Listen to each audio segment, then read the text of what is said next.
Hello, everyone. So glad you could join us tonight. We have returned with Joe and Noelle, and they're with Rubenfeld Synergy, and they are going to share with us tonight what they are going to be teaching at our conference in July. And if you have not gone to the conference page, please do. It is www.usabpconference.org, and get signed up today. We're going to have a blast in Rhode Island in July. So start making plans and join us. And I'm just going to let Joe and Noelle go right on with their webinar so we don't waste any time tonight. So Joe, are you there? Okay, thank you, thank you. Good evening, everybody. It's Joe Weldon and the Well White, connecting to all of you from Huntington Valley, Pennsylvania. You want to say hello, Noelle? Yes, hello, everybody. Glad that you're here, and anxious to share what we have to share with you tonight. Yeah, so thanks for joining Noelle and I tonight as we share some new and innovative ways to work with the terrible tragedy of sexual abuse. We've been doing this work for 35 years now, and about 60 to 70% of my practice has been with sexual abuse survivors. So there are many ways that sexual abuse happens. Tonight, however, we're going to focus on sexual abuse that happens to clients when they were children, although a lot of the concepts also apply to other forms. And we'll get to those and we'll look at that when we're at the conference in Rhode Island for the 4-hour presentation we do. So we wanted to stay with the abuse tonight that happens with children so we could show how it stops movement in the mind, emotion, spirit, and body. Okay? So one of the first ideas that we work with, because we do touch the body, is that the body presents the picture of the abuse as well as the narrative, as well as the story. So in Synergy, we believe that the healing happens by highlighting what belongs in the picture and what needs to be moved out of the picture, what doesn't belong. So let's move to the next slide.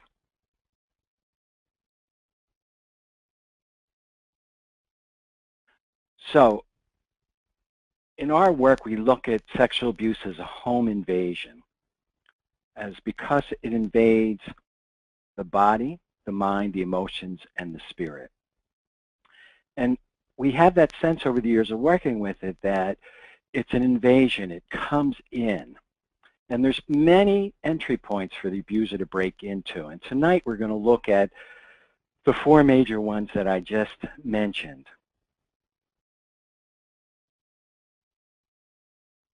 So we're talking about it in this way, that there's 4 major ones, but we want you to know that it happens to all 4 areas at once.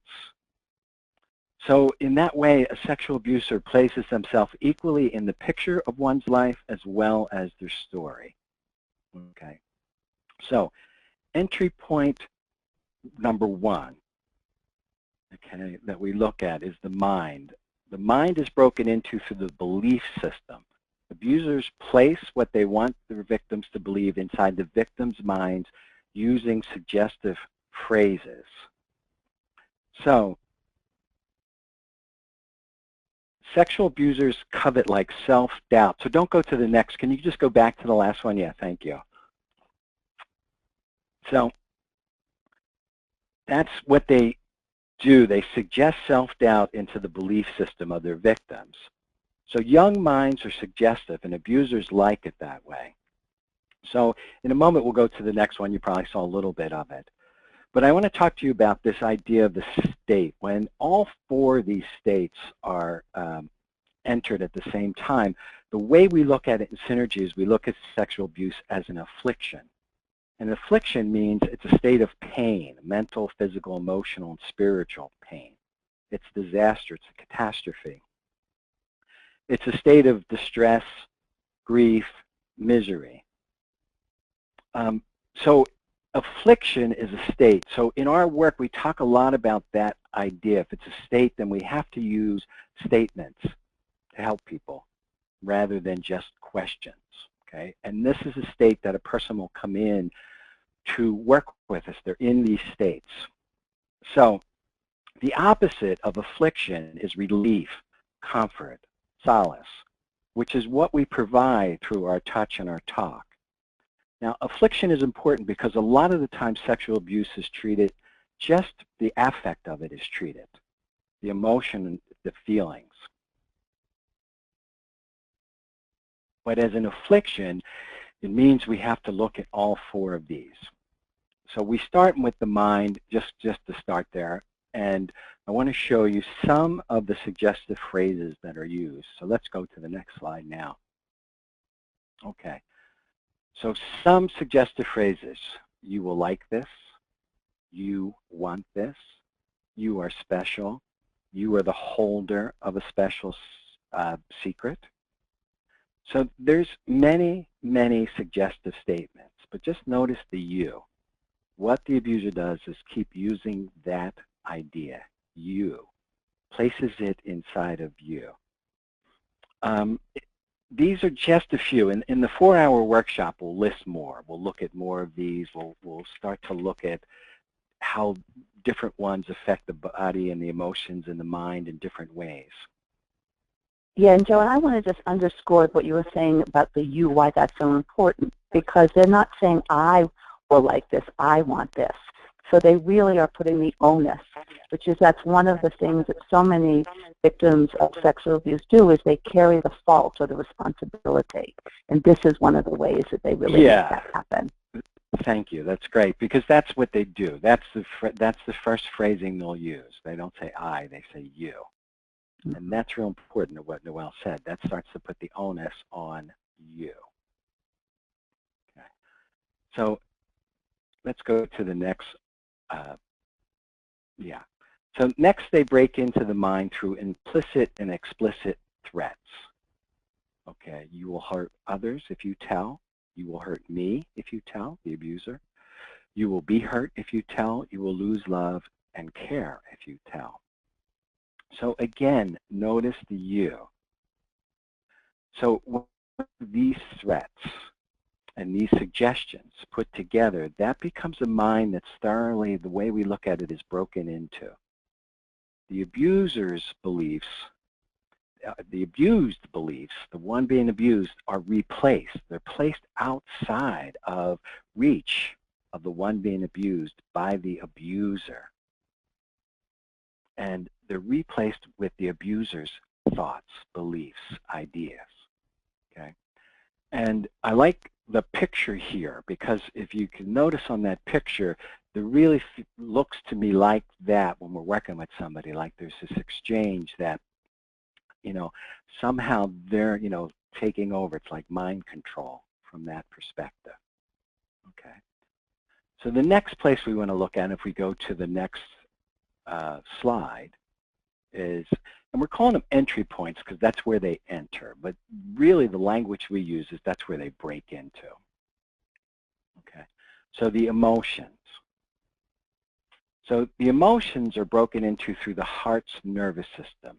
Abusers surround and drown their victims with highly charged emotional states. Okay, that's really important. These emotional charges are firing at the rate of the abuser and totally disrupt the timing of the abused. And they disrupt the timing of the heart rate. They create fast heartbeats, palpitations. So now you have an emotional system that has the emotional timing and ideas and feeling states of the abuser entering into a system. And that's really important, because once that enters in, that system is now trying to regulate their emotional states rather than their own. And that becomes really difficult. And that becomes important to discern. And I just want to add here the idea of the heart's nervous system. I believe probably most of you are aware of the new research that really says that the heart has its own intrinsic nervous system, which really does communicate up to the brain and often overrules, more often than not, what the brain is doing, particularly to do with the autonomic nervous system, which is where the fight happens. So just wanted to articulate that a little bit when we talk about the heart's nervous system. Yeah, I think that's really important. Okay, let's go to the next slide. So emotional states that are around and on top of a victim. So intense excitement, overwhelming fear, overwhelming desire, intense anger. Now, all emotional states are combinations of intense, meaning you are placed, you as the victim are placed into all three tenses at once, the past, the present, and the future. That's an intense experience. All three of them are now happening at the same moment.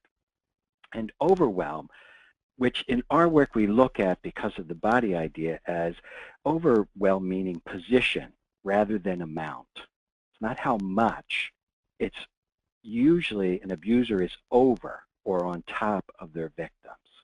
Okay?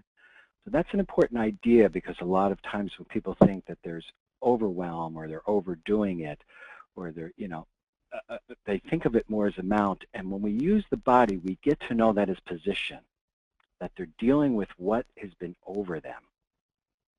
And in all abuses that we notice, especially when you are younger, it's someone over you, on top of you. And that's essential because that allows us to really look at the geography and where the being is and where the other being was and how to get them away from that. We'll get into that as we go later into this slide program here. All right. Anything you want to say to that, Noelle? No, that's good. Okay. So next slide, please. So the next place that we really notice, and again, we're doing this just to speak about it in a linear fashion, but this all happens all at the same time. Okay. So the spirit. Okay. And the way that we have seen this happening over the years is that the spirit is broken into and broken through the energy system. So broken into and broken. Okay. So a lot of clients that we see who come in, they will report that sensation of having a broken spirit. So the spirit gets unhinged from its natural mooring. Okay. And part of how that happens is it shifts direction. So in the spirit, what's supposed to be flowing up in the person is now flowing down. What's supposed to be flowing down is now flowing up. It reverses a lot of the flow in a system. And in a way, the spirit of the abuser has now traded places with the spirit of the abused. The spirit of the abuser is now moving through the system. Okay? Moves things down.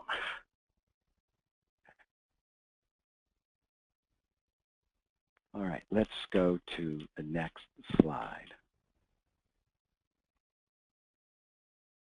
So the spirit gets manipulated and inundated. So the abuser destroys the ability to trust, undermines the meaning of human life, violates our faith in goodness and God, destroys the fundamental assumption of a safe world. And by that, what we mean is that in the system, there's no longer any place that has a connection to safety. The young spirit becomes diffuse rather than a refuge, okay? And in a way, there's not this ability to refuse anymore. So the spirit becomes diffuse. It can't gather itself enough together to refuse something or someone.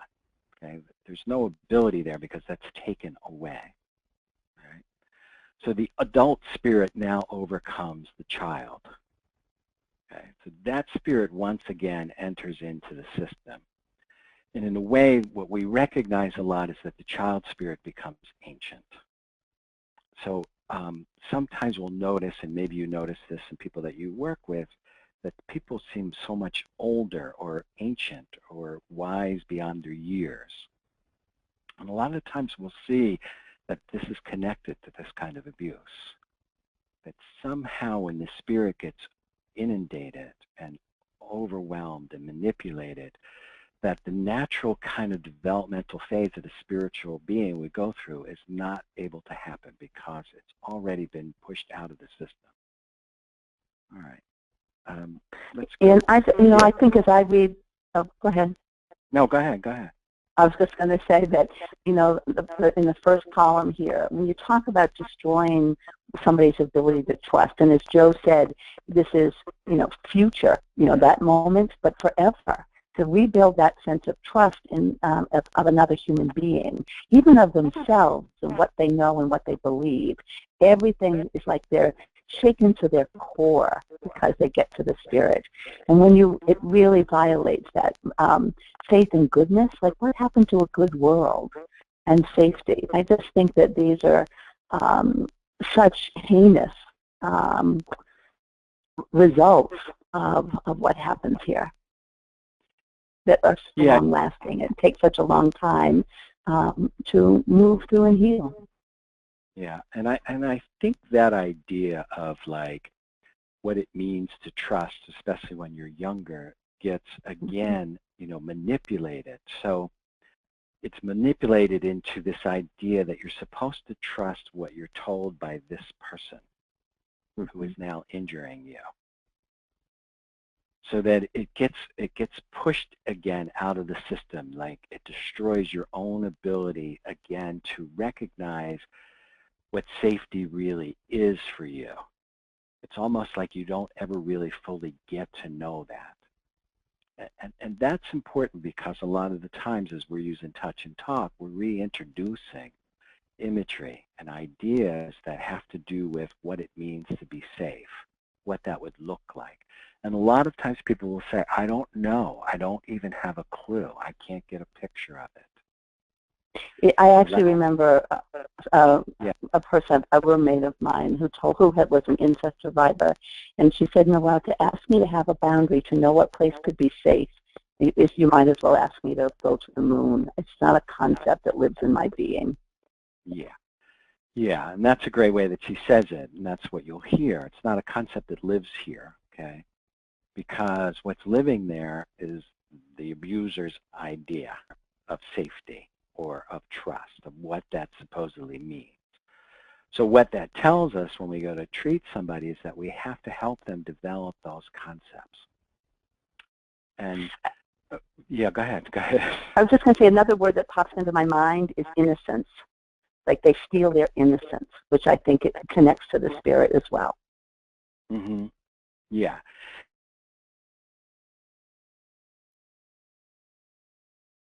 Them too. Right. There's not an innocence is a real sense of oneself that, you know, needs to be developed. But when these injuries happen this early on, and that's how we look at this, like we're really treating an injury and not an issue. Like this is an injury to the person. And so when these injuries happen and the innocence of a human being is taken away or pushed out of the way or replaced with the abuser's kind of guilt or whatever they replace it with, as you get to discover with each person you work with, you have to help find that again. And that's a really interesting process to come back to be able to do that. Okay. Anything else you want to say, Noah? No, that's good. Okay. All right. Let's go to the next. Okay. So the next place that we're aware of is the body. So the body, we look at it as broken into and through the nervous system as well as the movement system. So what's that mean to us? So when we work with somebody, we realize that sexual abuse injures every place in the body. Therefore, every place needs healing. So the head, the neck, the heart, the groin, the stomach, the back, the legs, the arms, the feet.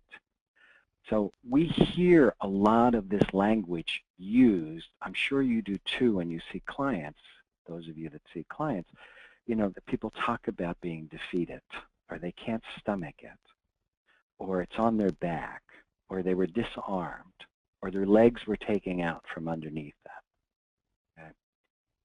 So these are all the ways, this is all the language that we begin to listen to. And for us, it's body language. It starts to identify the places in the body that really are injured. Now, over the time of doing this with so many clients, I've had so many people talk to me and go to different places in their body and recognize, oh, here was another place that got injured through this. So I had one person talk about even the arches of their feet and how the abuser was like an arch enemy. So what that meant is because this abuser injured that area of their body, this person talked about it, and I had a number of other people talk about it this way too, as being like constantly up on their toes, or back on their heels, or both places. They couldn't fully place their feet on the ground. Okay? So that's really fascinating to us, and we have a lot of those that we wrote out and listed, and we'll share those with you in the 4-hour workshop in terms of how people use the body to describe these injuries that happen in sexual abuse, what it did to different places in their body, how it affected them, and how it is an affliction, a pain that's pretty consistently carried in that place. And so when we touch, we go there and we touch with that knowledge. Makes a big difference in the way we touch and then in the way we begin to talk to somebody who actually had these injuries. And so, and going back to the last slide, I was thinking of it again with this idea, a lot of times we talk and people will come in and they'll say, I have a trust issue. And then we'll listen to them, and through our touch and our talk, and we'll hear that that's actually a trust injury. And that's the kind of way that we like to approach this, like, oh, the trust system was injured. That's a very different approach for me. I come at this, I've been a synergist for 35 years. I was a psychologist, still am. But from a psychological perspective, I might take this look at it as if that's an issue. And there's something that happens differently when you treat somebody as if it's an issue rather than an injury. And a tremendous amount of us have trust injuries. That area got injured. And to me, this kind of sexual abuse is like just kind of, the biggest way that these trust injuries happen. I mean, there's other ways, but because there's such a betrayal, and because there is a sense of like, your belief system, all these places being broken into, these are, real injuries that we keep, making contact with, that we keep sensing and feeling and seeing in our work. Anything you want to say, Noelle, to that? No, good. Yeah, I was thinking of a client that I worked with who, at like 70 years old, was finally feeling like she was actually getting her arms back, that she had been disarmed for so long, and that idea in her system of having her arms again, her movement, was so powerful to me. And I thought, wow, that's great. It wasn't like just a different way to think about it or a different way to feel about it. It was literally knowing the difference between her arms and the abusers. And we'll talk again more about that as we go on here. All right, so let's go on to the next slide. Okay, so the movement system. So we're really interested, in synergy in this idea because we are engaged in a lot of like what we call the restoration of movement in a being. So when someone comes to see us, that's a real interesting treatment idea for us. What happened to movement? Okay, so we look at it this way, just in a simple example of not even sexual abuse, but if you're crying when you're young and you're told to stop crying, actually what you'll stop is the movement. You'll still have the tears somewhere, but the movement gets stopped. And for a lot of us, movement is stopped. Now, in sexual abuse, all your natural movement is stopped. Okay, and it's stopped by a number of things. It's stopped by these attacks on your beliefs, these breaking into. It's stopped by these attacks on your spirit, on your emotional system. That actually stops movement. Now, a lot of times we like to talk about it as if the person went into, fight or they froze or, But the way that we keep experiencing this is that you're frozen by the abuser. it's not really even a choice that you make. It's not like your system even has a chance to decide whether to fight or freeze. They are doing things when they break in to freeze you. They stop you. Okay? It's in their desire to stop you because that makes you much more available for them to do what they want to do with you. Okay? Then it's kind of reversed. All right? And to me, what that means is you're kind of turned around and upside down. So we keep looking at this idea from a body perspective of, if you're in a fight with somebody and you're fighting them and you have this opportunity to win the fight or lose the fight or surrender in the fight, that does something different to the body. That kind of twist, we get twisted because we're trying to twist someone to see our point of view. We get, someone's trying to twist us. And we see a lot of twists and kinks in the body when we see people who are involved in fights. In sexual abuse, what we see a lot of is that people were taken. And that's very different than being in a fight.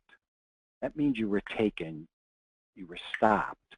So at the same time that all this movement is stopped, you have this emotional thing that's happening where your heart rate is in time with, I'm clicking my fingers, but it's in time with the abusers. Okay? Then it's reversed. And the image we have a lot, and people will have this, is that they're turned around and upside down, which is some of these pictures we have. So their feet are up in the air, their head's closer to the ground, their face is facing the past, facing the abuse all the time, their back and their butt and their neck are all facing life. So it's kind of like a death. And it's like hell to try and be on this planet with your feet in the air and your head on the ground, okay? It's, the whole world is turned around and upside down. And that actually informs us a lot because it helps us to know, like, okay, we have to help turn this person back around again, okay?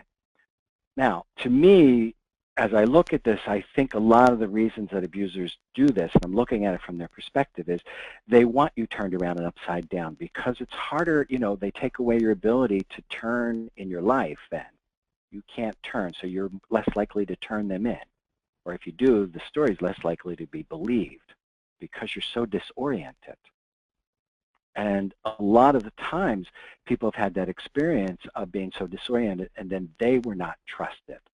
So again, that system is messed up. So now you're not experiencing trust when you tell the story, when it's spoken. Okay.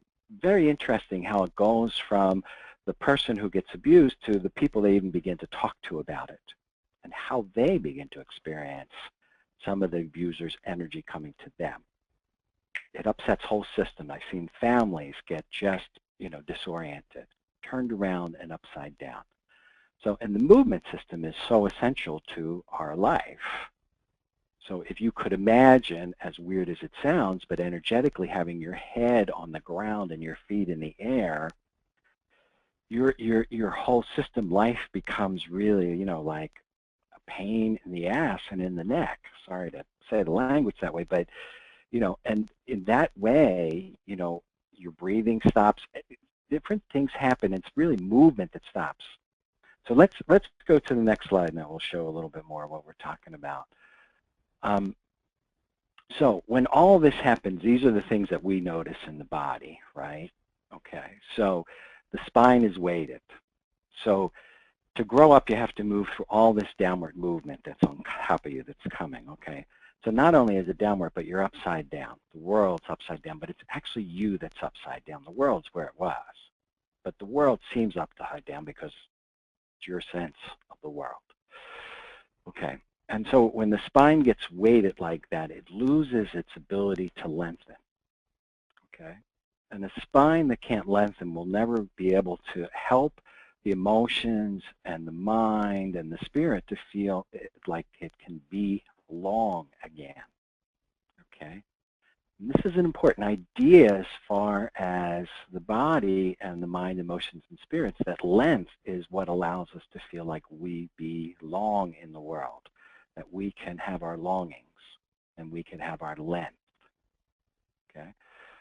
So when we work with somebody and we begin this process of like turning them right side up and having that imagery and using our touch to help guide that, we then want to help the spine lengthen. Okay. The spine then, when it gets lengthened, has turning mobilities back again. It gets this ability to turn again. Okay. And so much of life is about turning, to turn towards, to turn away, to turn against, to turn on, to turn off, to turn up, to turn in. All of that becomes really important. So we see these spines that are incredibly weighted, but weighted in this downward movement that's so, compressed. And so our touch begins to speak to that. Okay.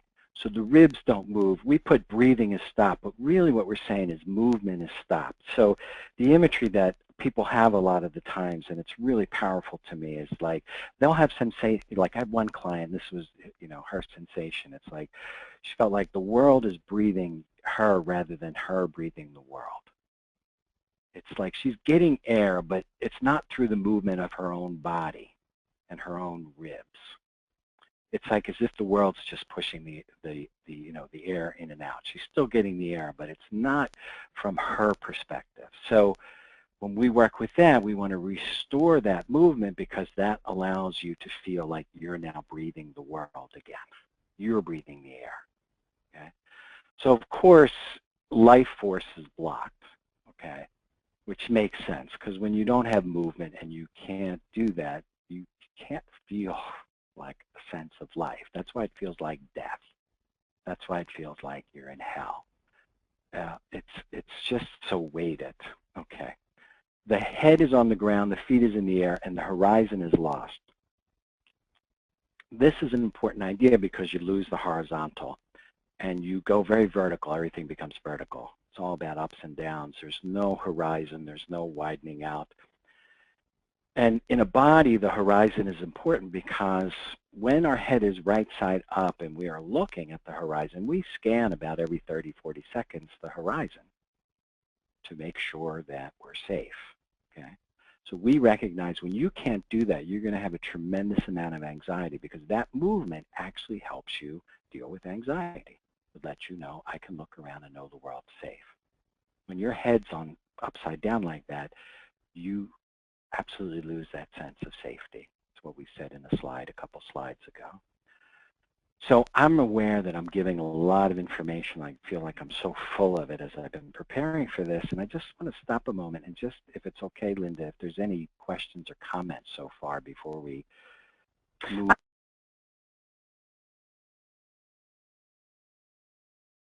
Right, because I think the horizon, if you think about, if you can't do the turn of your neck to see the full horizon, then you feel when you have the full horizon, you have hope for all kinds of possibilities. When you're turning is limited, you only see what's right in front of you, and that too feels limiting and hopeless and helpless because that's what happened. So there's another reason why the horizon is so important, and to be oriented to be able to see the fullness of it. Yeah, absolutely, because you can't see anything on the horizon. You don't have a sense of life like that. The emotions don't have a sense that there's stuff on the horizon. It's just you're either really looking up or looking down. Most times you're looking down and trying to force your way up, but you become very vertical, which is okay, but you need both planes to live on in the body. So great time for questions. It's a great time, yeah. I was thinking that. Okay. So if there's anybody, yeah. Can you hear me? Because I've got several. Okay. Yeah, I can hear you. Okay, perfect. So the first one says, what ages of the abusers are we talking about? What would be the dynamic?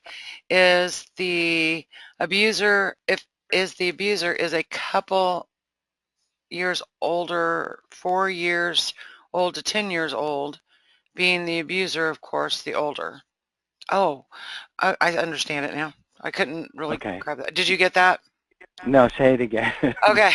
What ages of the abusers are we talking about here? And what she's saying, would the dynamics be different if the abuser is a couple years older, a 4-year-old to a 10-year-old's ratio, being the abuser, of course, being the older one? Yeah. rather Yeah. than it just being a 20-year-old or 30-year-old or 60-year-old, Yeah. when if it's a child to a child. Right? Yeah, if it's a child, like what we're looking at here, if it's what we've done with this is we're looking at someone who's much older, say like maybe a 20-year-old, an 18-year-old to like a 4-year-old to a 10-year-old. But we still see some of this stuff when it's a 10-year-old to a 4-year-old.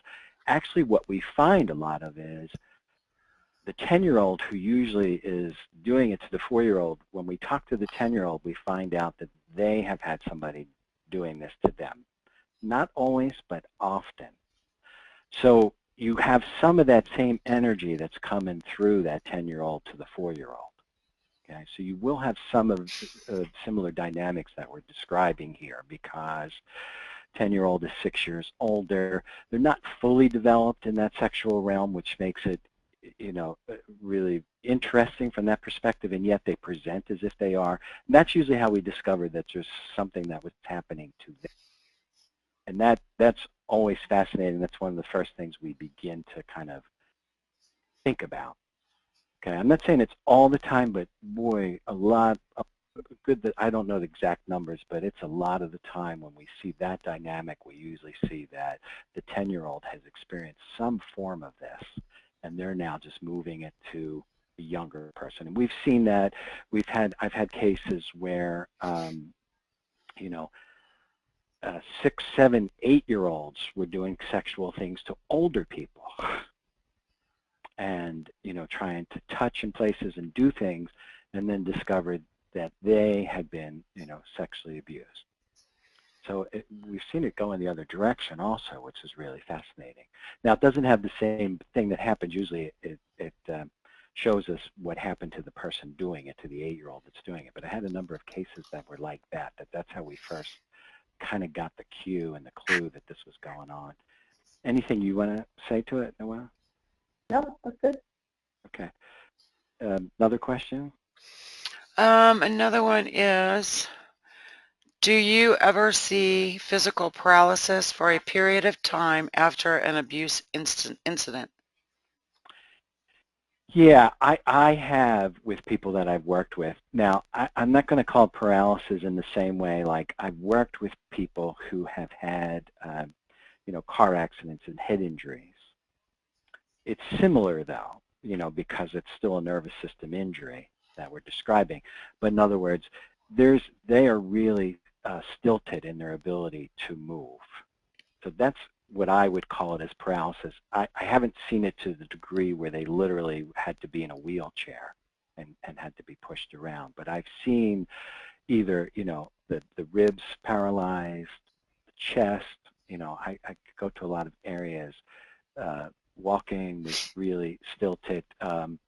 What I'll notice is like sometimes people won't be able to even, you know, sway their hips, okay? So in movement ideas, the swaying of the hip is important to walk, okay? That's this movement back and forth. And even the word sway is important. Like when you're injured like this, your sway is taken away. You're not able to sway. It's not just your way is taken away, it's the sway. And so you'll see people who don't have those kinds of movements. So they no longer, and it's the sway of the hips that actually help you move on the earth, which is moving 1,000 miles an hour. Without that sway, you tend to fall. So I've seen that. I haven't seen it to the degree that I would say they're paralyzed and you know, we got to put them in a wheelchair, although I wouldn't be surprised by that because I think it's, you know, it happens, it's paralyzing, you know, things are done in that way. But I haven't had that as a professional experience in working with clients, but I've seen it in this way with these areas that are paralyzed to me. There's no movement there at all. And that's a lot of what we're looking for, like what movement has been stopped or reversed or both. It looks like I have one more question in this Yeah, let's do area. one more. It says, how does the head get on the ground? Is it looking down? Is that what you're referring to? Yeah, in that I'm referring to the world kind of gets turned upside down, but literally what happens is the person is turned upside down. It turns you. I'm trying to think of a way I could give you the image through some of the clients and how they would speak of it. You know, literally they would say stuff like, I just feel like my feet are in the air. Now, when they're walking in, obviously their feet are on the ground, their head's in the air, but energetically, they're turned. It's as if they're looking at everything from the ground and their feet are literally up in the air. They don't feel the support underneath them. They can't really feel the earth. It's as if they, were turned in that way. I hope that I also think of it as like an injury to the proprioceptive system. Now, proprioceptive system, right, is where you are in time and space, right? And you get it really through the information comes through your joints of that. That's why our hands and our feet are so important to orientation.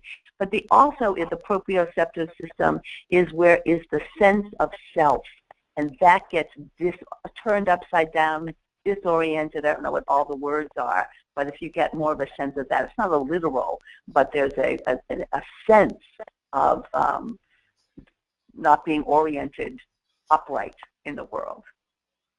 Yeah, that's a great way to say it, because the proprioceptive system is that system which lets you know where, the top is, where the bottom is, where other things in the room are, where other people are. And when that system gets injured, that's what we notice. So that's why the touch becomes so useful, because when we touch those areas, we help that reorientation process. So people will get up at the end of a session and say, like, wow, and it's not just one session. I can take a lot of sessions in working with this. Wow, I really feel. Another example. Wait, let me just finish it. But just sorry. like my feet are really on the ground now. I really feel my feet on the ground and my head in the air. And this is language. We pay attention to a lot of what they're telling us in their bodies, so we keep getting that picture. Go ahead. What was the other example you were? I was just going to say, I remember working with a client who was sexually abused, and she actually had no sense of her feet. She never really felt them. She had no relationship to them. It's like, oh, I've got feet. I know it sounds silly, but that's truly there wasn't an internal sense of having her feet. Right. And so through the work, by giving her, then that's what we're talking about. You lose that sense. Yeah, because if you don't feel like they're on the earth gives you the sense that you have your feet. that relationship is really important. So, and we use that language, like when you're defeated, and in a very kind of physical idea, abusers want to defeat you. They want to take your feet off of the ground. They don't want you to have really good ground to stand on. They want to flip you somewhat. They want to flip you, in a sense, into their world.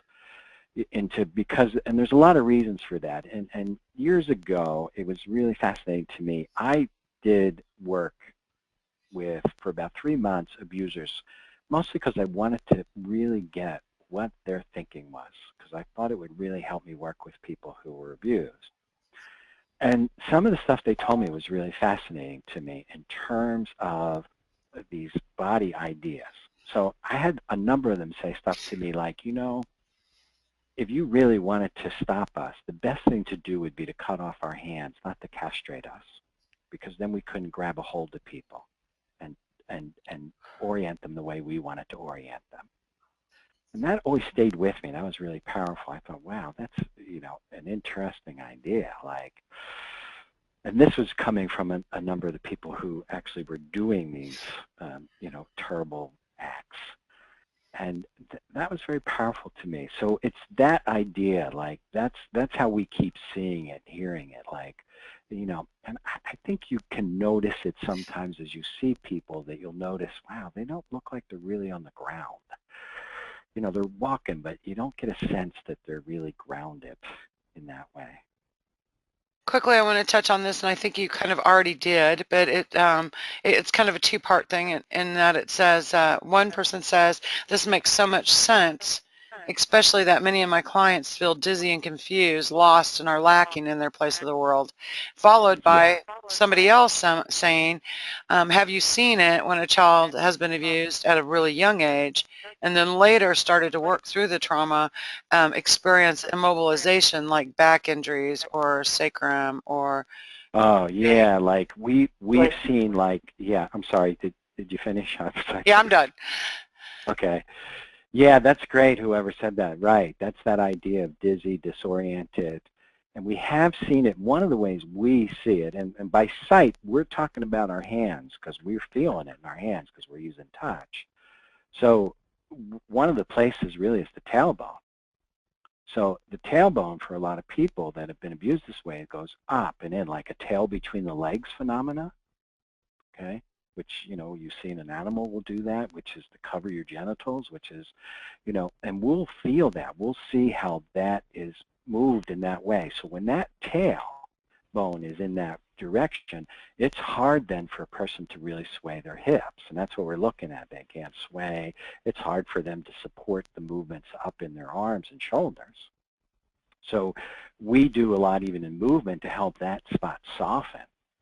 You know, now it's not just through the touch, it's through the way we talk, and we'll get into that a little bit more, but that becomes real essential. And we'll say to them, like, the imagery we use is like, you know, to have a new tail. Not just T-A-I-L, but T-A-L-E, like the new story, a new tail, a new being able to even wag your tail. So we see it there. We see it on the back, okay? We see it between the shoulders where people get paralyzed, okay? We see people in these constant states where their shoulders look like they're glued to their ears. Now, I'm exaggerating it just to give you the image, but that's kind of the idea, like they are up. So, yes, I want to add that I have a client that actually loses her voice for weeks. For weeks. Yeah. Yeah, that's a great example. Yeah, you go into a whisper, okay? You'll hear or a voice or it'll be very whispery, okay? And when I said it's like death, whispering is, you know, associated a lot with death, with talking to the dead, with the dead world. So you'll see that and you'll hear it.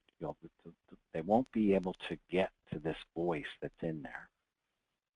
All right, are there any others? It's great what people are asking, what you're No, you're good to go on. Well, you know, the other thing I just was thinking about when we were talking about the turn of the neck and helping that movement to be restored, because again, with another client, it's like they took the no away. Remember, look how we have to move our head to say no. Yes. So that when that movement gets taken away, that they take their no away, and so they can't say no in life and to people and the things. Yeah. And that becomes really important because they want to take that away. So we find that a lot of people were, you know, grabbed by the neck. Okay, so what we know in the work we do is once you're grabbed by the neck, everything else in you has to kind of, you know, adjust to that. When that neck gets shortened like that. And it does. It takes away your ability to say no. It takes away this ability to scan. It takes away so much. So we see people who have those necks that are paralyzed, I would call them that, you know, who cannot, you know, they struggle, and they'll say it this way in their language, like, I'm always saying yes, and I want to say no. Like, it's there. I want to say no, and I find myself saying yes. Yeah. Okay.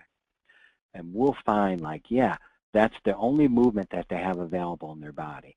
So I just had a client the other day, and one of the ways she noticed this was when she talks to her boss about how the boss is with her, that in her body she does this movement with her head that's like a yes movement, even though she's saying that she doesn't like what's going on around here. And he keeps thinking that she's agreeing to it. And that was amazing for her to get it. So we practiced. She stood up and she practiced this whole movement from right to left of her head and neck. She practiced saying the words as she was moving her head. If you can get this image from left to right of like, or right to left, I don't like what's going on around here. I see what's going on around here and I don't want to participate in it. And so, you know, so she just called me, you know, just today and said, doing that, there was a shift already that she felt in herself and in the way she was received, in the way that she was responded to. So that's interesting material to me because this is how it shows up in her daily life. You know, this is someone who, you know, I think, if I remember it correctly, was 10 or 11 when she was first sexually abused. So here's this dissonance in her with her body and her words. So it's really important what Noelle's talking about. So when we help to get that movement back, that's really important movement to have. okay? Because if you don't have the movement, you may have it in your system to say it, but it won't come out in the same way. I'm trying to think of other examples, but as we go, they'll keep popping up, and there's some I wrote down here. All right, let's go to the next slide. So there's like a lot of examples, so you know. So, you know, a lot of this is hoping you guys will make it to the conference and come and hang out with us for 4 hours, because we're going to look at, you know, how the mind, emotion, spirits are broken into, okay? And you probably have plenty that you could share with us, because that's how we keep learning it. We keep hearing it from people. We're like, oh, that's another way. Well, that's another idea. So we just have like all the years of gathering this, like I said, 35 years. And then we have this 35 years of how we've been using this touch and talk together to heal this stuff. Okay, so we want to give you a little taste of what we do.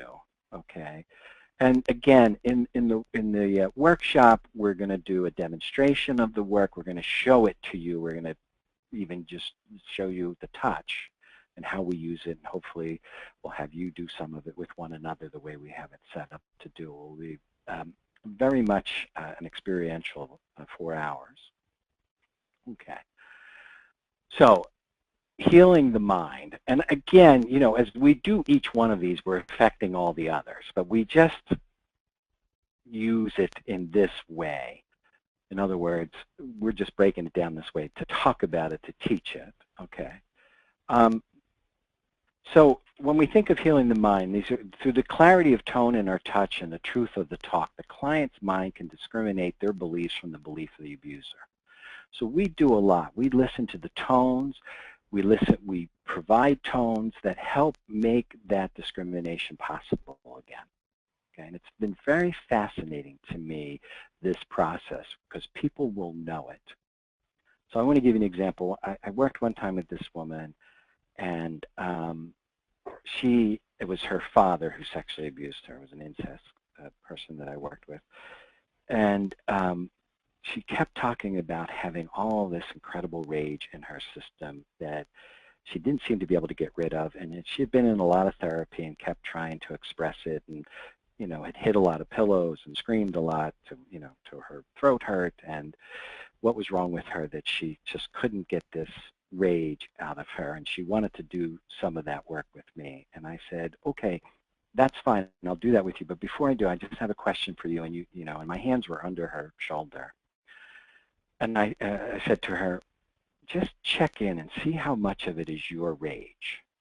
Like, just give me an idea. How much of it is yours?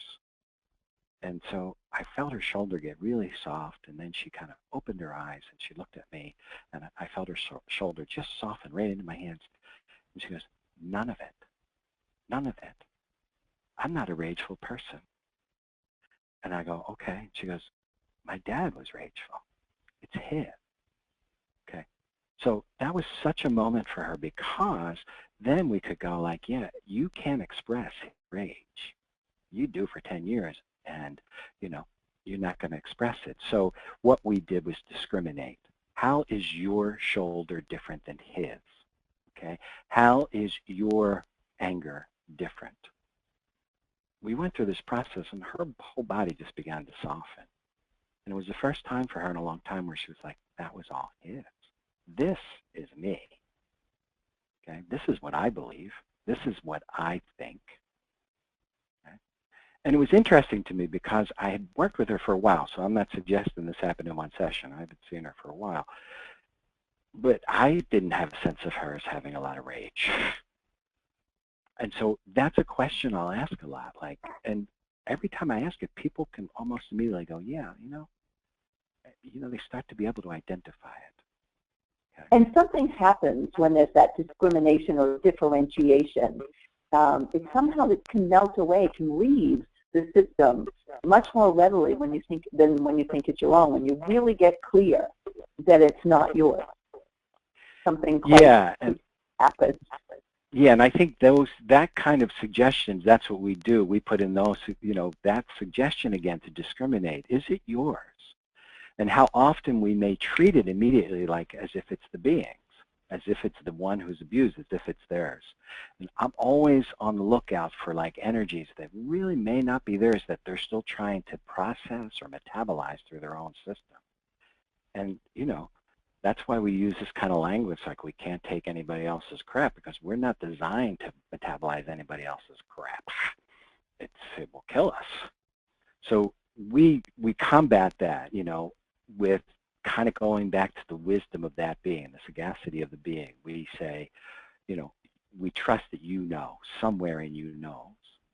And when we get that information, we see these kind of movements in a body. We're like, okay, wow, this woman feels like she has her shoulder again, or her arm movement again.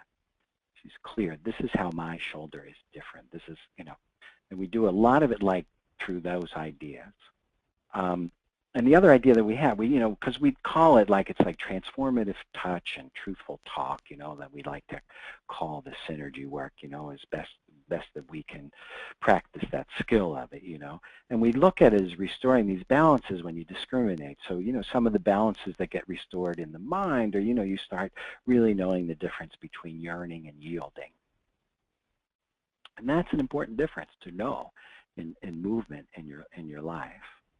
You know, because when someone takes you, you don't know about yearning and yielding any longer. So you start to get to know that about yourself. So, and it's tone. So we often say the tone in your voice is equal to the tone in your body. So we do this exercise in our training sometimes where we have people get their bodies really, really tight, and then we ask them to say really nice things. And it's so funny to watch because it's really hard to do. So we know that there has to be a clarity of the tone in your touch, because it's connected to the tone in your body. And it helps with the truth of your talk, because that tone comes out in your talk. And those tones actually help to discriminate. We all know how important toning is. We know that the words a lot of times are the second thing heard, or the third thing, that what we hear first are the tones and the breathing. Okay, let's go to the next slide. Okay. So healing the emotional nervous system. So through a sure touch and a sure presence in our voices, the client's nervous system is brought back into regulation. What does that mean? Well, for a lot of clients who have been through this, they are missing sureness, okay? So one client described it to me this way. I loved how he said it. He said, I want pressure, but I don't want pressure in a traditional way it's talked about. I want, you know, through your hands, I feel like you are pressing sureness back into my system. You know, so I thought, wow, that's a great way to look at that word, sureness, to press sureness. And I wasn't literally like pressing on him as much as just making contact with him. But that actually, as you're saying that, reminds me, because most of our touch, for those of you that don't know, is a very gentle, soft, listening touch. So, you're not going to be adding tons of pressure. You're not doing deep into fascia when you're doing that. That's not what you mean by pressure. Yeah, exactly. Like we're usually under. You know, like when we're working, we're underneath. You know, we have this idea and we call it this understanding. We're literally standing under, and we're supporting in that way. Supporting. That's really an amazing thing. Like I said in the beginning, that's the antithesis of a kind of affliction, is to have support and comfort and solace. And for many people, that's the first thing that they go, this is the first time in a long time that someone has had my back. And they'll use that language. And our hands are just there in this very lovely way, this very listening, light, you know, presence. And the tone is, you know, you're safe. You can be sure of it. We let them know that at every turn that they're safe. So we take the intensity and the overwhelm energy out of the emotion, allowing the client freer emotions. Okay, so emotions in motion, there it is in the word, right? Emotions, energy in motion, they get to make motions again. Okay, like in a courtroom when you make a motion, okay, they get to have their motions again. So the overwhelm, a lot of the ways that we work with that, as I said before, is we look at this idea of somebody holding something over them or being over them. Okay. So this language gets used a lot. I often feel like in all these years of working with people that I think women get this more than men do, this kind of language of like you're oversensitive, you know. And, you know, you can kind of get saddled with that. And we keep seeing it as like you're just sensitive to what's over you. And we start to look, what was over you? Okay. So in imagery, through our touch, we help to move the person in a way that they can start to get out from under what's over them. They can either get away from it or the imagery of pushing it away. Okay. We take the intensity when I talked about in the beginning, we start to ask them, you know, to come back into the present tense or a future tense, or the past, but we do it. And when we think of even intensity, a lot of the times what we're saying to them is, we want to take you back to the beginning, okay, but not back to the past. And if you can understand what we mean by the difference, in other words, in that system where they can kind of get a sense of their body before all this happened again, this sense of ease and movement. And that's a very different kind of idea that we have with this, you know, this idea of going back to the beginning rather than just to the past. Okay, let's check again and just see, as we're saying all this, if there's any questions or comments. And if not, we'll move on, but I just want to There's several. Do you want to wait until the end? Or is it, I guess, yeah, yeah, let's, I guess. Because we're at 7:05. Do you want to finish and then catch them? Yeah, okay, that's good. There's just a few. There's not too many right now. Yeah, I'll trust you on this one. That Okay. sounds smart. Yeah, because you're saying 7:05. We're on the East Coast. I'm thinking 7:05. Sorry. 8:05 here. I was like, wow. Sorry. Carry on. That was a long 5 minutes. All right. It does mess with your timing even when you talk about it. All right, so let's move then to the next one. Next slide.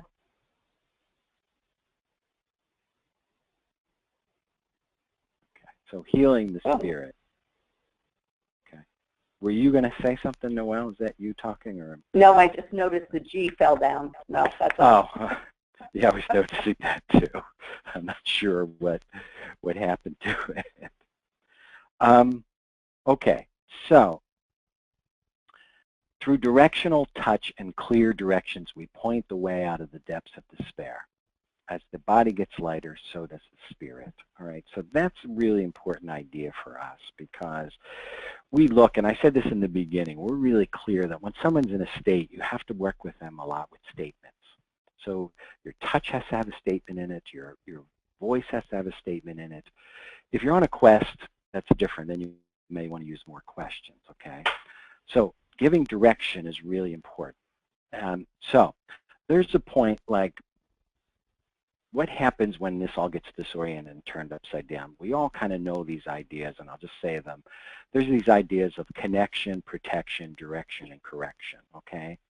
They're four basic, all right? Now, for a lot of us in relationships, if we're getting one and we want the other, it won't match. So if we're looking for connection and we get correction or we get direction, it doesn't match. Or if we're looking for direction and we get connection, it doesn't match. You know, examples like if I think with our daughter, sometimes she's telling me something that happened and I'm giving her really good directions and she's like, Dad, I don't want you to tell me what to do.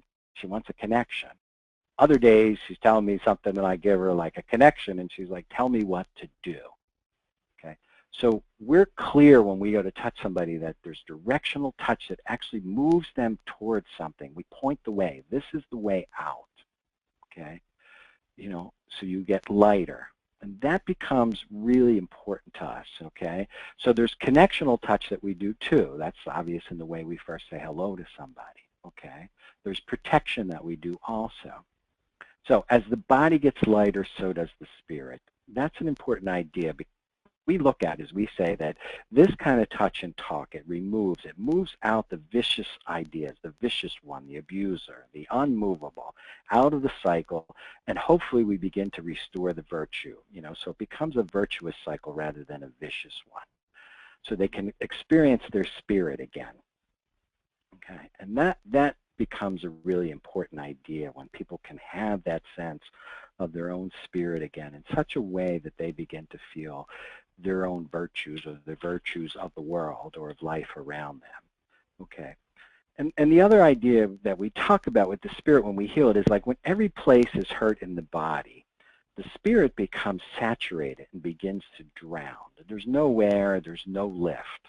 Okay, so by placing our hands under a client, we begin this process of returning the air and lifting the spirit. So inspiration, breathing, inspire, that's the kind of stuff that starts to get the sensation of being lighter. So the spirit can once again inhabit this body, this home that is that person's home. Okay. All right. And I just want to add that, you know, we talk about our touch and directional and our voice, but also we're engaging the client in the collaborative journey and asking for their words that come from their body, from the sensations of their body, from the images. So we do that, but we also have these other ways it's collaborative. That's what I want to get across to you all too, that yes, it's a conversation between us and the practitioner and the client, their body, etc. Yeah, and we love this conversation because we always say, like, you know, we talk with our hands and we touch with our voice, and then we talk with our voice and we touch with our hands, like, so we converse a lot, so we can start to get, you know, these ideas of direction, of lighter, of connection, of protection, you know, all that becomes clear. What Noelle's talking about is really important. So even though we say directional touch, we're listening to that person in such a way that we can get the direction they're heading in through what they tell us, through what their body tells us, so that we can say, okay, here's the way, again, out, up, okay, all those are important. So we say a lot like, the geography of the person is just as important as the history, where they're located. And we, you know, we'll spend time in our training and we talk about awareness, and we spell it sometimes A-W-H-E-R-E. Awareness, where they are, is really important. Okay, very different than just A-W-A-R-E, awareness like coming to knowledge, but where you are, where you're located in reference to the other, or, you know, especially with this kind of abuse. Yeah, and when we, you know, when we engage images and things like that with them, you know, we're really tapping, as science and neuroscience has shown, the right side of the right mode brain, body brain, that really activates a healing that needs to happen there. Okay, let's go to the next one. Okay, healing the body with listening hands and talking touch. Okay, so we support the body to return again to its natural starting point. So that ability that we talked about earlier to turn. You know, we look for the feet to be firmly on the ground, sometimes softly on the ground, sometimes easily on the ground. Firm we start with just so that they can really feel the ground underneath them again as a support, because that's really where a lot of support is for us walking around on this earth. You know, grounded doesn't just mean to be grounded like, you know, in one position. It means that we're able to walk on the ground and recognize it, and it recognizes us. Okay, head in the air, looking at the wide horizon again. We can tell healing is happening when people will come in and describe that. And they'll use that language. You'll hear their language start to change in how they talk about their body. I could see everything that was going on. I could see what I want to do next with my life. I could see what was out over there. I could see the sun coming up. Whatever it may be, we start to register that, okay, there's healing happening here. Their front is facing forward in life, and the back is now facing behind where it belongs. So shift back around, when they turn back around, is really important, okay, because it allows the back to be in its natural position dealing with what's behind it, and the front to kind of be moving forward, you know, in life in a way that allows them to see the horizon, see their life, see the world in front of them and around them. And they're just moments that we recognize that are like healing. So the way we say it is we restore the movements that were kind of seized by the abuser. So we restore breathing, talking, turning, thinking, all those movements, we're interested in the restoration of them again, to restore them, to have those back again in their systems, okay? And then, once we do all that, the idea for us is then the person that's been abused can recognize again, recognize the resources it holds for their healing. Again, breath, movement, form, balance, position, turning, talking, touching, it helps them to reconnect to those resources. So let's go to the next slide, unless you have anything to say, Noelle. Is there anything you want to say? Okay. So this to us has been one of the major things that we have discovered that has been so helpful to healing, okay, in terms of the body. So the body gets to know the difference between when it is holding on to something and when something is holding on to it. Okay, so the reason this has become so important to us is in a lot of psychology and psychological circles, there's a big movement. In fact, I had a group of psychologists last year asked me to do a workshop with them, just with them around this point, because they found themselves saying to a lot of sexual abuse victims to let go. You have to let go. Let go, and let God is an AA idea. So that's a good idea if you're holding on. That will help you. So we have people, and mostly the people that I work with who have been, sexually abused, will say, I've been trying to let go for 10 years. What's wrong with me? I can't let go. I can't seem to let go of it. What's wrong? And so when we listen to those bodies, we find out that that body has let go all it can. There's something still holding on to it. So that means you have to use a different strategy for that healing. Okay, so if something's holding on to you, you have to get it to, free of it. So there's many ways we do that, and we'll look at that when we do the 4-hour workshop, and we'll give you a lot of examples of that. But this point, if there's one thing you take with you tonight, this is so essential to us because that's a real important difference. So, and sometimes I'll just to demonstrate, and you could each do it where you're at. If you take your right hand and grab onto your left wrist, you'll feel that your right hand organizes different than your left arm. Your right arm organizes different than your left. So we get to feel that in the body. So if I held on to you and said, you have to let go, that's crazy making. You'll feel crazy, like what? And in a way, that's what an abuser does, is holds on to you and then kind of tells you have to let go, like it's up to you, when it's not. So when people get this piece, we find their bodies really soften. When they get imagery and they use imageries for how to get whatever got a hold of them off of them and stop holding on to them, they find a lot more movements that are really essential. And this becomes important to us because we're wanting to change the language by using what we know from the body. And when we feel like the language gets changed because it's connected to what the body knows, the healing can happen. For instance, we have another thing that happens where people say, like, I left my body or I split. And we know when we listen to those bodies that, at 8 or 9 or 10 years old, you wouldn't even know how to leave your body. What happened is you were pushed out of your body, or you were split, or you were frozen. That we have to come back and know that the body knows what happened to it. But if we talk about it and we treat you as if you left, or as if you did this, we'll miss what happened to you. And that's the importance of the touch to us, because it gives us information from the body that we wouldn't get if we weren't touching that body. So this has helped a lot of people. It's amazing to me when people get this, their bodies even soften. Oh, I'm not holding on. I have let go. But this has gotten a hold of me. And that's what's atrocious about this kind of injury.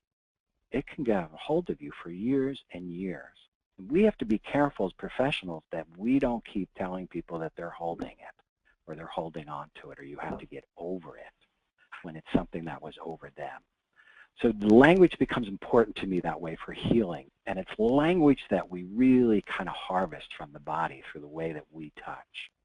And we're really, passionate about getting this principle out there because we think it really will help people to know, like, this is what occurred. This is why we did the presentation this way tonight. We want you to know what the abuser is doing and how important it is to know that difference between what the abuser's weapons are and what your responses are. And a lot of the times it's what the abuser did that we treat as if it was our defensive response, and it really wasn't. It's still something that the abuser did. So let's move on to the last one. I think that we have one last one, and we'll get to the questions and comments. So healing can happen. So this is just kind of saying everything we said to you in this way. Inviting and restoring movement in a client's body reestablishes the resources for healing. The ability to feel support in the whole self through touch. That's really important because so I've had people come to me, and when they got on the table, they said, you know, I've done a lot of work with this with a psychologist, and I feel like I'm thinking about it better, but my body doesn't feel the support. I don't have that sense, so that's what the touch supplies. Softening into safety, okay. What we find in a lot of these bodies is they are not soft at all. They don't have that ability anymore to have a softness to them, okay. So that's an injury response when muscles and so forth are being held so tensely, okay. To lean in and fall back into trust, okay. That's an important movement again. And to stand again in their full length so that they can once again feel like they can belong on the world as well as in it. And, you know, I invite all of you, I hope you guys can make it to you know, the conference, you know, and we're going to address a lot of this stuff as best we can and, you know, give you as much information as we can. And just a lot of appreciation for all of you that were on tonight. Appreciate your time and the energy that you're giving to this and recognizing that you're out there, you know, imagining that you're doing this work and helping people heal from this. I think that's, you know, so important. I didn't have this up, but guys, I put it on the screen just in case you haven't seen the slide for the upcoming conference. Be sure to go check it out. And Oh, that's great. Yeah, Yeah, here's the yeah. web address, and this is what the conference is registering at right now. So be sure to head over there, and you can check out more about all the workshops, including this one. And I really want to thank you guys for coming and spending all this time tonight with us and answering all the questions. Yeah, absolutely. It was our pleasure to do it. We're just glad to keep presenting this work because we love what we're doing, and we really have a passion and a purpose in it, and, you know, really, and we're seeing such great results in the people that we are working with that, you know, we're excited about sharing it with other people, other professionals.